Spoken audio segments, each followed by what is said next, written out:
Hello, everybody, and thanks for tuning in to Night Sky Enterprises. This evening, I was crunching some numbers and doing some last minute cleanup and accounting work for the 2024 backpacking and hiking season. I normally take care of this stuff quite a bit earlier, but I'm running a little bit behind for a lot of different reasons. And as I was working up the numbers, I realized that since I've launched the channel, I've never really talked through the area of operation or some of the things that have come prior. So I thought I'd take a minute to make a real quick video on just to kind of catch everybody up as to what's going on and where and why. So on the screen here, we have a section of the Monongahela National Forest. This is a national forest that's in the eastern part of West Virginia.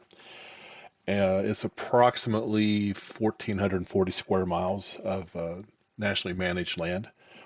Now that's a big chunk of property, and I'm not operating in the entire forest right now. For now, I'm focused on the southern piece of it, down in what's known as the Cranberry Wildlife Management Area, which I have on the map here. Just to orient you to the map, to give you some idea of what we're talking about, the closest town or bastion of civilization to where this area is at is a little town called Richwood, West Virginia, which is also where I happened to graduate high school, class of '93, represent. If you go a little bit further to the east, you've got a little unincorporated area called Mill Point in Hillsboro. And then a little bit further east, you've got Marlington. Um, so we're kind of between Marlington and Richwood in terms of civilization. Get this back on the map here. The area, or the landmark, I guess, that most people recognize in this area is this little swampy area right here, which is the actual Cranberry Glades. It's an amazing area. If you ever have a chance to visit it, I highly recommend it. There's a gift shop right here at the intersection of Route 39 and US 150. Got a lot of neat stuff in there. There's a boardwalk that you can walk and go in the peat bog and get an idea of what the glades look like up close and personal. For any of my viewers who have played Fallout 76, the Cranberry Glades is the end game content for the original base game.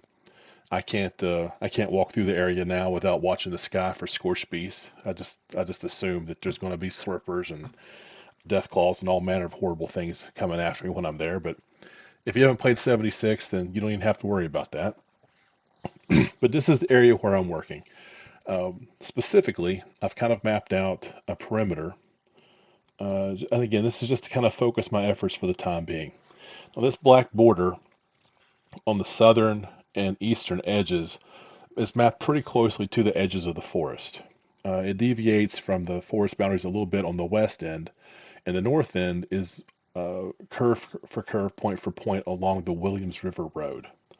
So this little blacked area in here, this is where I'm operating right now. It's roughly 220 square miles, which is still a pretty big chunk of property.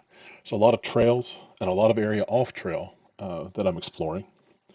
And every year, when I go on my backpacking trips, I map out GPS trails of everywhere I've been, whether I'm on trail or off trail.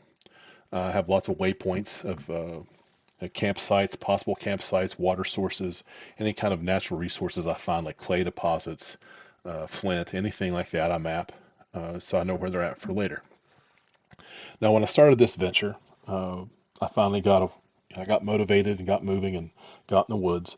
It was already very late in the season. It was September of 2022, and I don't do a lot of stuff in the woods in the wintertime. I'm a previous severe hypothermia cold weather injury, and I slip back into hypothermia very easily. I find even with insulation and layers and whatnot, it's very easy for me to fall back into a hyperthermic reaction. So after a certain point in the year, usually typically late October until early mid March, for the most part, I stay inside. I'll venture out a little bit, but for the most part, for my own safety and just my own peace of mind, and also the peace of mind of my wife, I stay inside in the winter. So I run in the woods mid March to late October. That being the case, September of 2022 was kind of a late start. I also didn't know what I was doing. I wasn't familiar with the terrain, the topography, the foliage. I very quickly got over my head. My very first trip, I got turned around and got lost. Uh, it worked out okay. I mean, I come back safely, but I went into it with way too many assumptions. I was way too overconfident in my abilities, and I nearly paid the price. And I've not made that mistake since. But I can show you on the map what little bit of ground I covered in 22. Um, it ended up being about 53 miles worth. You see it here plotted in red. Excuse me. And it was mostly along the actual glade trails, along the cow pasture trail and some of the surrounding areas. That's the Forks of Cranberry Trail, a piece of it there. And this is mostly the Kinnison Mountain Trail here. All told, again, it's about 53 miles. And for my very first attempt as a civilian, solo backpacking, I think it was a good start. In 2023, I upped the ante. I got started much earlier, and I covered quite a bit more ground. Um, you can see it here mapped in yellow. Now, there's a little bit of traveling over the same ground. It's unavoidable to get to some of these trails. You have to go back over where you were previously at. But as you can see, I covered a lot of unique ground too. All told, ended up being about 97 miles worth for the season. Quite a bit more ground than the year before.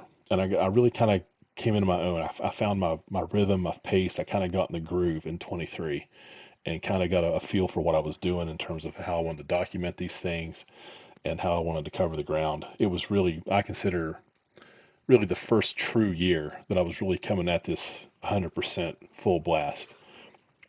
And then last year in 2024, the season unfortunately got cut a little bit short. I had planned to go up into October, maybe even a couple day hikes in November, but unfortunately my mother passed away in the last weeks of September, and just with all the things that come with that sort of tragedy, with family and support, and also I was also the administrator of the estate, which was a whole other level of responsibility and a learning curve. There was a lot involved with that, and it, for all intents and purposes, ended the season. I got out a couple of very short trips after that, but a lot of the things I'd planned to do in September and October I didn't get to do. And it's also the main reason that I'm behind on my documentation now. But that being said, I still managed to cover even more ground than I had in 2023. And I came in at about, as you can see here in purple, quite a bit more ground. And I come in at about 170 miles. Yeah, it was about 96 for 2023, about 170, 172 for 2024. And most of it is unique ground, places I hadn't been before. I didn't have to walk over old trails as much, so almost all of this is new territory. So as you can see, I've covered some ground, I've seen some stuff, but there's still a lot of areas to go. Lots of trails, lots of old uh, access roads, tons of things still to see in this area before I can branch out past this black border. I'm hoping to get the bulk of it in 2025. All told, so far I've taken 33 trips. I've traveled approximately 322 miles, and I've been in the woods about 640 hours. Just keeping track of the metrics. Uh, I enjoy every step of it. Kind of give you another. Just let's talk about some of the documentation I take. I've got roughly 230 pages of trail notes that I've taken and I've typed out from every trip. I come back from the trip, I type it all up, so I'll have it for later. Also, on these trails, I've taken numerous waypoints. As you can see here, I've got established campsites, possible campsites, areas of interest, uh, natural rock formations of interest, water supply points, clay deposits, flint deposits, all sorts of things along all these trails that I've got documented. Of course, if you zoom in, it spaces out much better. The other thing that I've got, while we're talking about it, I've driven this entire perimeter. Now, the nice thing about the Cranberry area, well, the National Forest in general, but Cranberry in particular, there are no motorized vehicles allowed other than Forestry Service personnel. So there's no four-wheelers, no e-bikes, nothing like that. If you can't power it completely by human power, it's not allowed. So what I've done is I've driven all of the roads that are accessible by vehicle, and I've found and marked every single access road, every fire break road, every national forest road, every unmarked, abandoned, old, unused logging road from the 1920s. Every single thing that I can find. Now, most of these are blocked by gates. There are a couple trailheads, but most of these are just roads that go into the area and they're blocked by gates. Most of these roads, as near as I can tell, aren't mapped. I've checked most of the online resources. I've talked to the Forestry Service. I've not found a good definitive map for a lot of these roads. And I think that'll be my focus in 2025. I'll probably start down here at North Bend and map out the road and then just start working my way counterclockwise along 39 and just cover as much ground as I can until the season's out. So that's where we're at. That's everything we've covered so far in 22, 23, and 24, with kind of a sneak peek of what's coming up in 25. I hope this kind of brings you into the method of the madness and what I'm trying to do. I'm kind of approaching this entire area like a game map, like this is Red Dead Redemption or Skyrim, and I'm trying to uncover the entire map.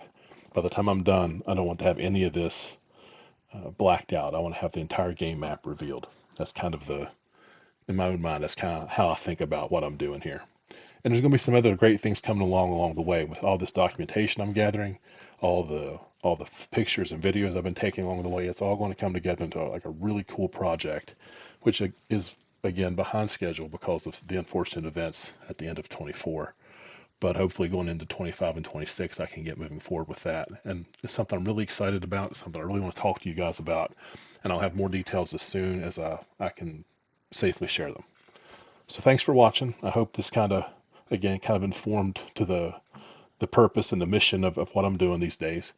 And I'll have some more videos coming up this winter, some little doses of sunshine that I've saved and reserved to post during the winter months. And hopefully in March and April, I'll get rolling with new content on the outdoor stuff.